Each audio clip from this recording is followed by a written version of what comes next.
Assalamu alaikum Malam Ila ne. Ale Idris ya kake? Me ke faruwa ne? Aka bari garin nan gaba ɗaya ta cuta abinci yayi tsada ina gaya maka dubu buhun shinkafa yanzu 29,000 buhun masara 24,000 ina talaka zai sa kan shi a rayuwar nan dan Allah da Kai ai abu mai sauki yanzu nan na baro unguwar mu Badarawa.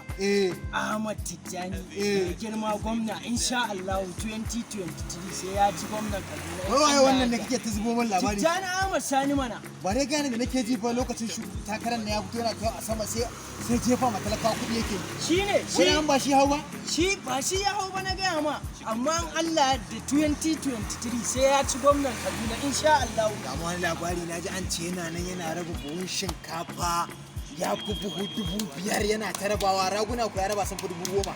To ai kai buhun shinkafan da aka kawo tilera 4 aka kawo. Dan girman Allah.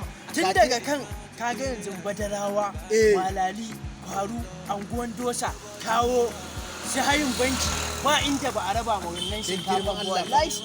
Kuma kaga gashi ne yana ta nema ma yara soja duk wanda yake neman soja alheri yake taimaka kai inda kai bukatan ka na alheri sai ga ya biya bukata. To ai mai girma gwamna insha Allah 2023 sai ya ci gwamna. Ya darman da Allah. Yanzu ya zan ga tije ne. Yanzu takkada mu abu mai sauki yanzu akwai na hannun daman shi. Wai kenan Mafo mana wannan gayan wani ai bai da bakin ciki mutumin nan wallahi na ai shi ya hada ni da shi sai da ya bani aka bani gezina aka bani kayan abinci jarkan man gyada sun kai jarka 5 aka bani katan din taliya buhun shinkafa wai da shi ne na rantse ma da Allah da naira 150 aka bani aka ce je in ce tashi mu je kai ne